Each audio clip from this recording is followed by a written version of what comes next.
जिनकी दौलत का पर उनको बड़ा नाज था, जिनको अपनी ताकत पर बड़ा नाज था, जिनको अपनी प्रॉपर्टी पर बड़ा नाज था, जैसे उनका इंतकाल होता है, उनकी मौत होती है, उनकी सांसें उखड़ती हैं, सारा माल तो दूसरों का हो जाता है, सारी प्रॉपर्टी तो दूसरों की हो जाती है, और अपने साथ वो एक पैसा भी कब्र में लेकर के नहीं जा सकता। ब्रांडेड करने वाले और ब्रांडेड कपड़ा पहनने वाले भी मरने के बाद उनका कपड़ा उनके कमरे में पड़ा है और कोई उनके कपड़े को पहनने वाला नहीं है। अपनी 4 व्हीलर गाड़ी में, अपनी फॉर्च्यूनर गाड़ी में सारे गांव में अपनी धाक जमा करके चलने वाला जब इंतकाल हो जाता है, जब मौत हो जाती है, तो 4 लोगों के जनाजे, 4 लोगों के कंधे पर उसका जनाजा जाता है। इतना बेबस हो जाता है, इतना कमजोर हो जाता है कि 4 लोगों के सहारे वो कब्रिस्तान जाता है। वो अपने पैरों से चल कर के कब्रिस्तान भी नहीं जा सकता।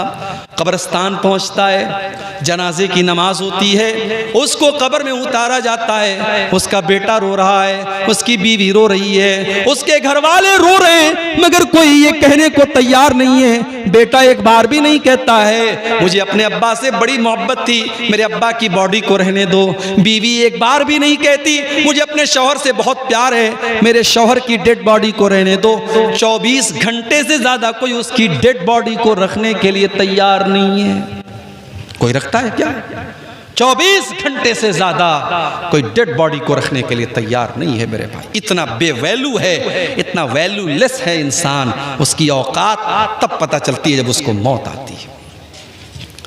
जिंदगी में जो नहाने जाता था जाड़े के मौसम में, तो गीजर ऑन करके नहाता था, गरम गरम पानी से नहाता था, अपने पसंदीदा शैम्पू से अपने बालों को धोता था, अपने पसंदीदा साबुन को अपने बदन पे लगाया करता था, अपने चेहरे पर एक खास कंपनी का फेस वॉश लगाया करता था।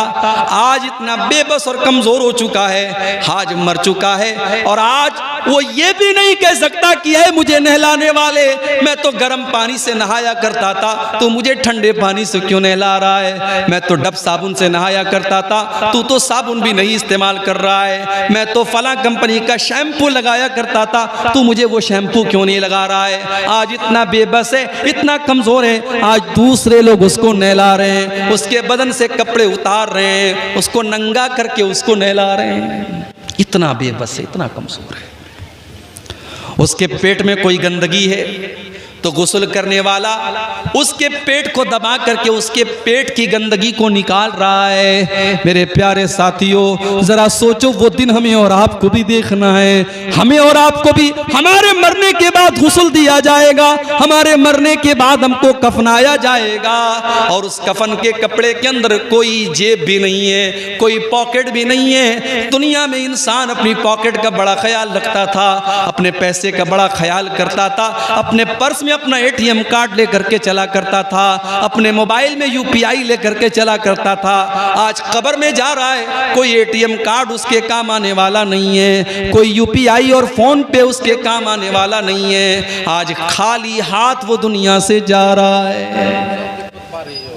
कब्रिस्तान पहुंचा, कब्र में उतारा जा रहा है। बेटों ने भी मिट्टी दे करके हाथ झाड़ दिया, घर वालों ने भी, भाइयों ने भी मिट्टी दे करके हाथ झाड़ दिया। गोया के सबने हाथ झाड़ करके ये पैगाम दे दिया कि हम यहाँ तक तो आपके काम आ गए, अब आगे आप जाने और आपके आमाल जाने। इसीलिए अल्लाह के प्यारे नबी फरमाते हैं, यतबउल मय्यत सलासतुन, जब इंसान का इंतकाल होता है तो 3 चीजें उसके साथ होती हैं, मालुहु व अहलुहु व अमलुहु। एक तो उसका माल होता है, एक उसके घर वाले होते हैं, और एक उसका अमल होता है। अल्लाह के नबी फरमाते हैं कि माल तो मरते ही दूसरों का हो जाता है। हाय हाय, ये सूद ब्याज का धंधा करता था, ये रिश्वत खाता था, ये हराम खोरी करता था, ये माल हड़पने के चक्कर में रहता था, लेकिन आज जैसे ही इसका इंतकाल होता है, इसका माल तो दूसरों का हो जाता है, ये अपने साथ तो एक पैसा भी लेके नहीं जाता है। ओ हराम का और सूद और ब्याज का काम करने वालों, एक पैसा भी अपने साथ आप लेकर के नहीं जाएंगे। क्यों अपने बच्चों के पेट में हराम की कमाई डाल रहे हो? अल्लाह के नबी नबी फरमाते हैं कुल्लु लहमिन नबत मिन सोतिन फन्नारु औला बिही। जिस बदन की परवरिश हराम कमाई से की जाए वो बदन जहन्नम की आग में जाएगा।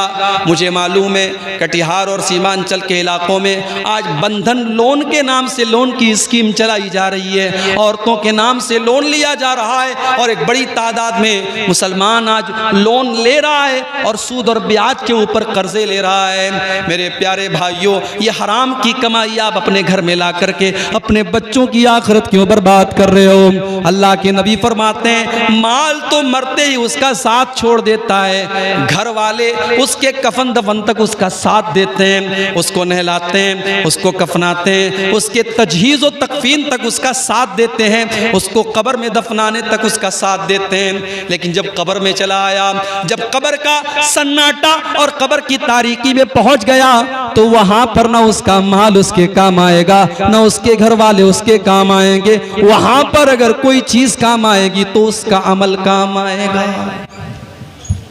हम तो इतने कठोर दिल हो गए, हम तो इतने सख्त दिल हो गए कि आज अपने मुर्दों को मिट्टी देते वक्त भी हमारी आंख में डर नहीं होता, हमारे दिल में डर नहीं होता। हम कब्रिस्तान जाने के बाद भी हंसते रहते हैं, हम मुर्दों को दफनाने के टाइम भी हंसते रहते हैं। मेरे प्यारे साथियों, जब कब्रिस्तान जाया करो, जब किसी की कब्र को देखा करो तो सोचा करो कि वो अंजाम आपका भी होने वाला है। आज अब्दुल गफ्फार साहब के चाहने वाले बहुत हैं। आज तकरीर के बाद बहुत से नौजवान मेरे पास आते हैं, शेख साहब एक सेल्फी आपके साथ लेना है, शेख साहब एक फोटो आपके साथ लेना है। बहुत सारे लोग बड़ी मोहब्बत के साथ आकर के कहते हैं शेख साहब आज तक आपको वीडियो में देखा था, आज पहली बार आपको असली में देख रहा हूँ। बड़ी मोहब्बत करते हैं लोग, बड़ी बड़ी बड़ी बातें करते हैं, मगर जब मैं कब्र में जाऊंगा, जब अल्लाह के यहाँ मेरी नेकियां कम पड़ जाएंगी, मेरे गुनाह ज्यादा पड़ जाएंगे, मुझे कोई चाहने वाला और मुझसे मोहब्बत का कोई दावा करने वाला न कब्र में मेरे काम आएगा, न आखिरत में मेरे काम आएगा।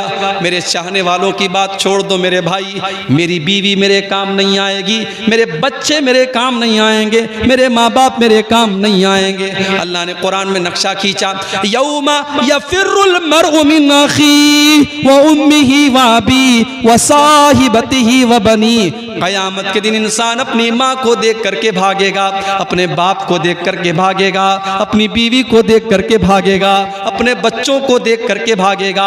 क़यामत का दिन तो इस कदर नफ्सी नफ्सी का आलम होगा कि अल्लाह ने कुरान के 29वें पारे में फरमाया, यवद्दुल मुजरिमु लौ यफ्तदी मिन अज़ाबि यौमिज़िन बिबनी व साहिबतिही व अखी। क़यामत के दिन इंसान ये कहेगा, आए अल्लाह मेरे बच्चों को तू ले ले, मुझे छोड़ दे, मेरे माँ बाप को तू ले ले, मुझे छोड़ दे, आए अल्लाह मेरी जगह मेरी बीवी को तू सजा दे दे, लेकिन मुझको छोड़ दे। लेकिन अल्लाह फरमाएगा नहीं नहीं, हमारी बारगाह में ऐसा नहीं हो सकता। ला तज़िरु वाज़िरतुन विज़रा उख़रा। क़यामत के दिन कोई किसी का बोझ नहीं उठाएगा। वो दिन होगा क़यामत का दिन। उस दिन का डर आज हमारे दिलों से मेरे भाइयों निकल चुका है। हज़रत उमर फारूक को देखो, फजर की नमाज पढ़ा रहे हैं। आपको तो फजर की नमाज का पता भी नहीं होगा। जलसे में 1000 लोग आते हैं और फजर की जब अजान होती है, अस्सलातु खैरुम मिनन नौम की सदाएं बुलंद होती हैं। मस्जिद में जाकर के देखो तो 8-10 लोगों के अलावा कोई नजर नहीं आता। रात रात भर उर्दू में और बंगला में तकरीर सुनने वाले और बड़े बड़े शायरों से अल्लाह के नबी की तारीफ सुनने वाले फजर की नमाज में ख्वाब खरगोश के मजे ले रहे हैं, सो रहे हैं, और फजर की नमाज में वो हाजिर नहीं है। मेरे प्यारे साथियों, मेरे प्यारे साथियों, नमाज के बगैर आप इस्लाम का तसव्वुर भी कैसे कर सकते हैं? उमर फारूक मुसलमानों के खलीफा हैं और फजर की नमाज पढ़ा रहे हैं, फजर की नमाज पढ़ा रहे हैं और आगे की सफ में, पहली सफ में अबू लूलू फिरोज नाम का एक आदमी जो पारसी मजहब का मानने वाला है, मुसलमान नहीं है, पारसी मजहब का मानने वाला है। हजरत उमर के खिलाफ उसके दिल में दुश्मनी है। वो खंजर लेकर के आया है और पहली सब में वो शामिल है और उसका मकसद हज़रत उमर के ऊपर अटैक करना है। जैसे हज़रत उमर ने नमाज शुरू की, वो आगे बढ़ा, उसने हज़रत उमर के ऊपर अटैक किया और हज़रत उमर के नाफ के पास उसने हमला किया। खून की धार बहने लगी, हज़रत उमर तड़प करके मुसल्ले के ऊपर गिर जाते हैं, लेकिन नमाज नहीं रुकती है, नमाज नहीं रुकती है। हज़रत उमर मुसल्ले पर गिरने के पहले अपने ठीक पीछे अब्दुर्रहमान इब्न औफ का हाथ पकड़ करके उनको आगे बढ़ाते हैं। हज़रत उमर फारूक नीचे तड़प रहे हैं, उनके पेट से खून बह रहा है, मगर नमाज नहीं रुकी है, मुसलमानों की नमाज जारी है, कंटिन्यू है। अबू लुलू ने हज़रत उमर के ऊपर हमला किया, उसके बाद 3-4 और लोगों के ऊपर भी उसने हमला किया, और जब उसको ये लगा कि अब वो पकड़ लिया जाएगा, उसने खुद के ऊपर हमला करके सुसाइड भी कर लिया। ये सारा मामला पहली सफ में हो रहा है, पीछे के लोगों को कुछ पता भी नहीं है। अब्दुर्रहमान इब्न औफ ने हल्की नमाज पढ़ाई, फजर की नमाज पढ़ाई, और नमाज के बाद जब हज़रत उमर को उठा करके घर लेके जाया गया, डॉक्टरों ने देखा, तबीबों ने देखा, हकीमों ने देखा, कहा कि अमीरुल मोमिनीन अब आपके बचने का चांस नहीं है, आपकी अतड़ियां कट चुकी हैं, अब आपका आखिरी टाइम आ चुका है, अब आपके इंतकाल का टाइम आ चुका है। मेरे प्यारे साथियों, उमर फारूक कौन है? उमर फारूक वो सहाबी हैं कि अल्लाह के नबी कहा करते थे, अय उमर, जिस गली से तुम गुजर जाते हो उस गली से शैतान भाग जाता है। ये मकाम था हज़रत उमर का। आज आखिरी टाइम है, बिस्तरे मर के ऊपर पड़े हैं और चेहरे के ऊपर घबराहट के आसार हैं, चेहरे पर घबराहट के आसार हैं। अब्दुल्ला बिन अब्बास आते हैं और कहते हैं कि अय अमीरुल मोमिनीन, आप इतना घबराए हुए क्यों हैं? क्या बात है, इतना घबराए हुए क्यों हैं? अय अमीरुल मोमिनीन, आप तो अल्लाह के नबी के ऊपर ईमान लाए, आपने इस्लाम कबूल किया, और जब अल्लाह के नबी के ऊपर आप इस्लाम लाए तो आपने इस्लाम के लिए बहुत कारनामे अंजाम दिए, और जब अल्लाह के नबी दुनिया से गए तो आपसे राजी थे, आपसे खुश थे, और जब हज़रत अबू बकर सिद्दीक का दौर आया आपने उनका भी साथ दिया, और जब वो इस दुनिया से गए तो आपसे खुश थे, आपसे राजी थे। फिर ए उमर फारूक, आपका दौर आया और आपने बड़े अच्छे तरीके से हुकूमत की है, और आज आप दुनिया से जा रहे हैं तो आपसे लोग राजी हैं, इसलिए आपको परेशान होने की कोई ज़रूरत नहीं है।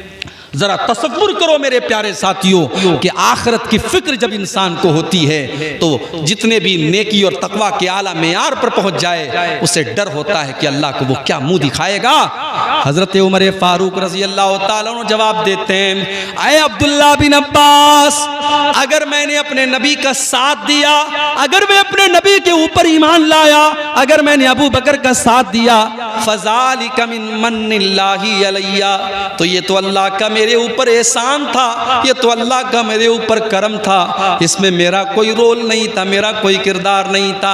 अय अब्दुल्ला, मुझे डर है तो इसी बात का डर है, जब मेरा दौर हुकूमत आया, पता नहीं मेरे कौन से फैसले ऐसे रहे होंगे जो अल्लाह को पसंद आए होंगे, और कौन से ऐसे फैसले रहे होंगे जो अल्लाह को ना पसंद रहे होंगे। अय अब्दुल्ला, तो मेरी बात करते हो, लवदितु अन्ना लौ अन्नली तिला अर्ज़ी ज़हबा। अय अब्दुल्ला, अल्लाह की कसम, मेरी तो तमन्ना ये है, मेरी तो आरज़ू ये है कि अगर ज़मीन भर के सोना मेरे पास आ जाए, ज़मीन भर के सोना मुझे मिल जाए, और अल्लाह ताला ये कह दे कि ऐ उमर, तो ज़मीन भर के सोना मेरे पास लेके आ जा और मैं तुझे अपने अज़ाब से बचा लूँगा, तो ऐ अब्दुल्ला, मैं ज़मीन भर के सोना देने को तैयार हूँ, लेकिन अल्लाह के अज़ाब को मैं झेल नहीं पाऊँगा। मैं अल्लाह के अज़ाब से बचने के लिए ज़मीन भर के सोना देने को तैयार हूँ। मेरे प्यारे साथियों, उमर फारूक को तो अपनी आखिरत की इतनी फिक्र है, और हमें अपनी आखिरत की कोई फिक्र नहीं है। आज मकान बनवाने के लिए हम कितने परेशान हैं, आज अपने बच्चों का फ्यूचर बनाने के लिए हम कितने परेशान हैं, लेकिन उन बच्चों की आखिरत बनाने के लिए हमें कोई चिंता नहीं है। अल्लाह ने कुरान में फरमाया, या अय्युहल्लज़ीना आमनू कू अनफुसकुम व अहलीकुम नारा, ऐ ईमान वालो, अपने आप को और अपने घर वालों को जहन्नम की आग से बचाओ। इंसान को अपनी फैमिली से प्यार होता है मेरे भाई, इंसान को अपने बच्चों से प्यार होता है। बच्चे की उंगली कट जाए बाप बेचैन हो जाता है, बच्चों को खरोच आ जाए, माँ की आंखों से आंसू निकल जाते हैं। अल्लाह फरमा रहा है, ऐ ईमान वालो, तुम्हें अपने परिवार से इतनी मोहब्बत है, अपनी फैमिली से इतनी मोहब्बत है, अपने बाल बच्चों से इतनी मोहब्बत है। या अय्युहल्लज़ीना आमनू कू अनफुसकुम व अहलीकुम नारा, ऐ ईमान वालो, अपने आप को और अपने घर वालों को जहन्नम की आग से बचाओ। हमारी लड़कियां जवान हो गई, हमने उनको दुनिया की तालीम दे दी, ग्रेजुएट बना दिया, इंटर पास करा दिया, बहुत ज़रूरी है। मैं दुनिया की तालीम का भी कायल हूँ। आपके सीमांचल के इलाके में मुसलमान आज दुनिया की तालीम में भी पीछे हैं। आप दुनिया की तालीम अपने बच्चों को दिलाओ। एजुकेशन बहुत ज़रूरी है, तालीम बहुत ज़रूरी है, शिक्षा बहुत ज़रूरी है। आप अपने बच्चों को दुनिया की तालीम दिलाओ। मगर एक मशवरा मैं दे के जाता हूँ, आपको अच्छा लगे तो अमल कर लेना, अच्छा न लगे तो कोई बात नहीं है। मैंने मुंबई के अंदर भी देखा, मैंने कलकत्ता के अंदर भी देखा, मैंने बेंगलोर के अंदर भी देखा कि बड़े बड़े करोड़पति बाप के बच्चे जो स्कूल में पढ़ रहे हैं। जाहिर है स्कूलों का अपना एक सिलेबस होता है। स्कूल में बच्चा अंग्रेजी पढ़ रहा है, हिंदी पढ़ रहा है, मराठी पढ़ रहा है, साइंस पढ़ रहा है, मैथ पढ़ रहा है, सब कुछ पढ़ रहा है, मगर वहाँ बच्चे को कुरान पढ़ाने वाला कोई नहीं है। स्कूल में बच्चे को अल्लाह के बारे में बताने वाला कोई नहीं है, रसूल के बारे में बताने वाला कोई नहीं है। मैंने बम्बई के अंदर देखा, मैंने बेंगलोर के अंदर देखा, मैंने मद्रास के अंदर देखा कि मस्जिदों के अंदर छोटे छोटे मकतब चल रहे हैं। मौलवी साहब जो मस्जिद में इमामत कराते हैं, उनको इमामत की तनख्वाह अगर 10,000 रुपये दी जाती है, आपके सीमांचल में मैं जानता हूँ मस्जिदों के इमामों की तनख्वाहें बहुत मामूली होती हैं, लेकिन बड़े बड़े शहरों में जहाँ 10-15 हज़ार उनको इमाम की तनख्वाह दी जाती है, वहाँ इमाम को इमामत के साथ साथ ये ड्यूटी भी दी जाती है कि आपको बच्चों को मकतब में कुरान पढ़ाना है, नबी की बातें बताना है। बाकायदा स्कूलों के बच्चे 1 घंटे के लिए 2 घंटे के लिए मस्जिद में आकर के मौलवी साहब से दीन की बेसिक बातें सीख लेते हैं। अब वो बच्चा स्कूल में पढ़ करके जब डॉक्टर बनता है, जब इंजीनियर बनता है, जब वकील बनता है, तो उसके दिमाग के अंदर उसने बचपन में मौलवी साहब से जो दीन की बुनियादी बातें सीखी थी, उसने अल्लाह के बारे में जाना था, उसने रसूल के बारे में जाना था, उसने आखिरत के बारे में जाना था, उसने नमाज का तरीका सीखा था, उसने नमाज की दुआएं सीखी थी।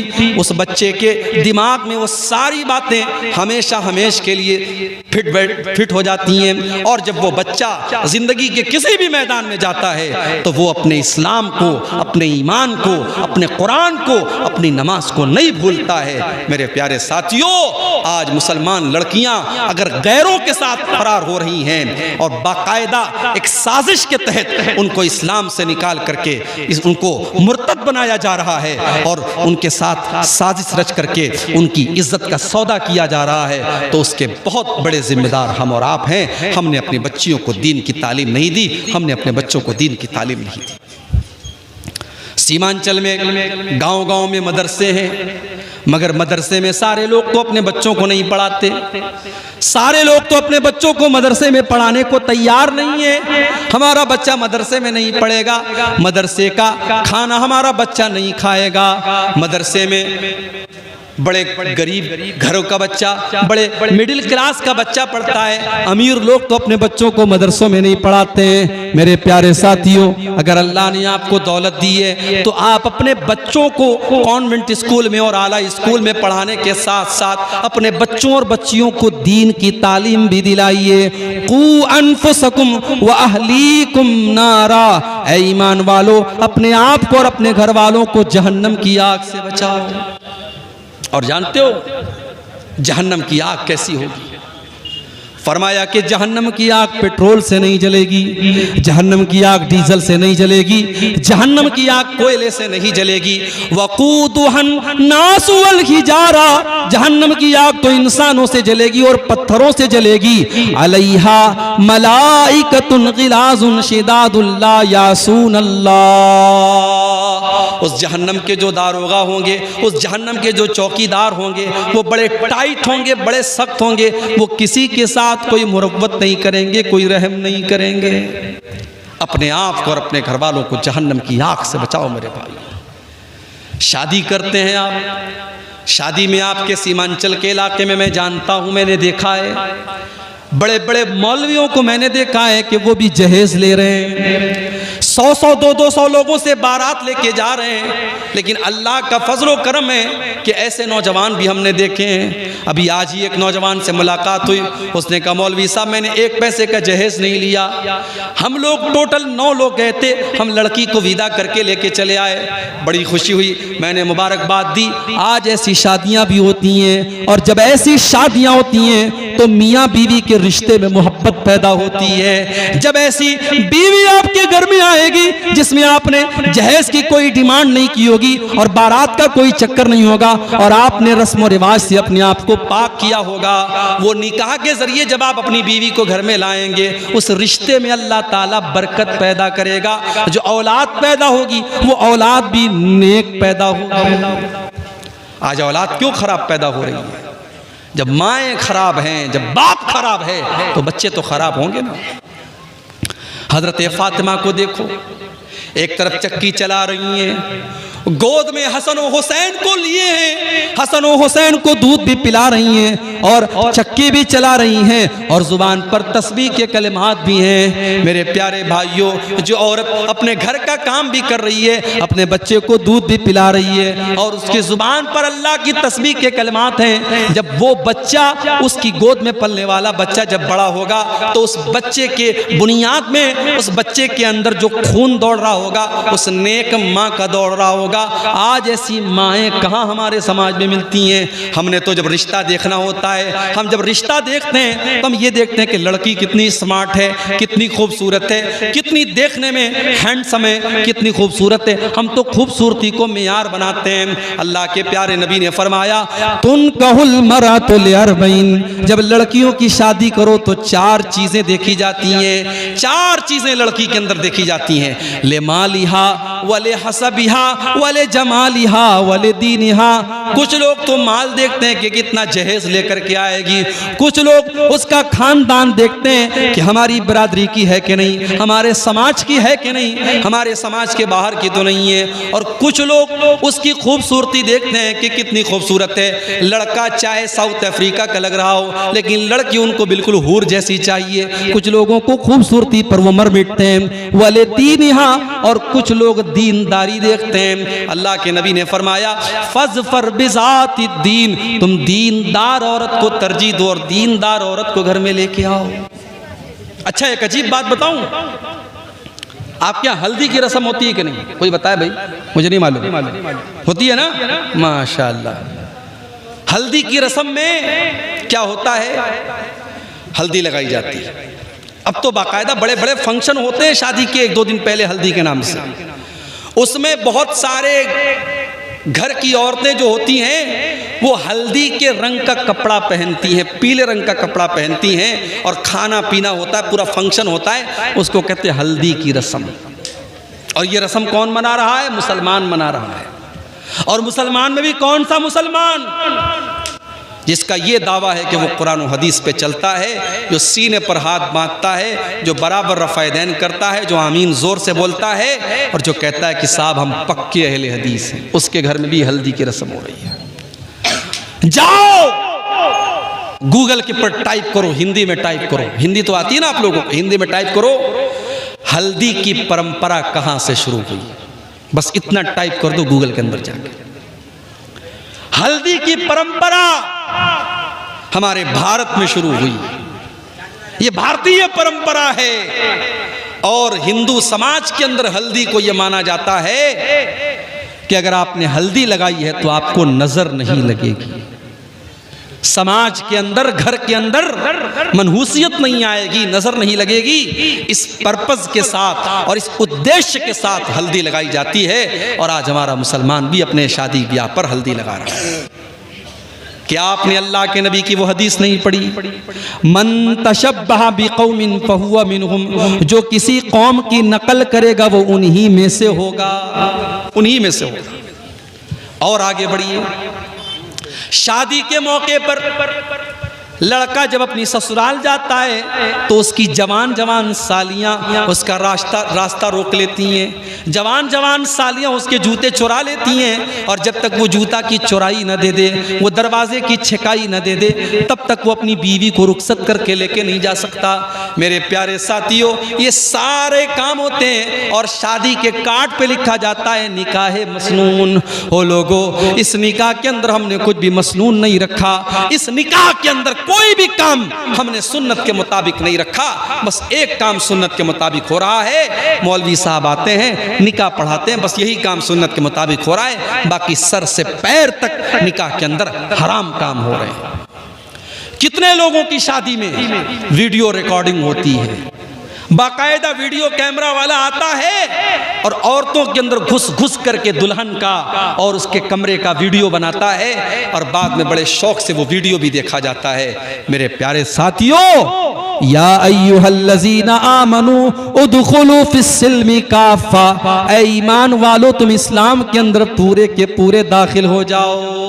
अगर आप पूरे के पूरे मुसलमान हैं तो आप शादी ब्याह में भी मुसलमान बनिए। सिर्फ नमाज में मुसलमान बनने से काम नहीं चलेगा, शादी ब्याह में भी आपको मुसलमान बनना पड़ेगा। और ये जहेज, इस जहेज ने तो आज जीना हराम कर दिया है समाज का। आज कितने गरीब बाप की बेटियां अपनी जवानी को पार कर रही हैं, 30 और 35 साल की हो गई हैं और कोई वो खूबसूरत भी हैं, दीनदार भी हैं, पढ़ी लिखी भी हैं, मगर कोई उनका हाथ थामने को तैयार नहीं है क्योंकि उनका बाप अपने होने वाले दामाद को बाइक नहीं दे सकता, 2 लाख रुपये कैश नहीं दे सकता और जहेज नहीं दे सकता। मेरे प्यारे साथियों, इस जहेज की रस्म ने आज कितने गरीबों की बेटियों को अपने कदम हराम रास्ते की तरफ लेके जाने पर मजबूर किया है और कितनी जवान बेटियों की जवानी ढल गई और कितने घरों में बदकारी हो गई और कितने बापों ने खुदकुशी कर ली और बेटियों ने खुदकुशी कर ली, मगर हमारी आंखें नहीं खुलती और हम इस रस्म से पीछा छुड़ाने को तैयार नहीं हैं क्योंकि लालच भरा हुआ है दिल के अंदर। और निकाह के जरिए हम ये चाहते हैं कि हम अपने बेटे का सौदा कर लें और शादी के जरिए हम पैसा कमा लें। लड़का जितना क्वालिफाइड है और लड़के के पास अगर गवर्नमेंट जॉब है, सरकारी नौकरी है, तो उतने ज्यादा जहेज की डिमांड की जा रही है। मेरे प्यारे साथियों, हमने अपनी इन हरकतों से बेटी को बोझ बना दिया है।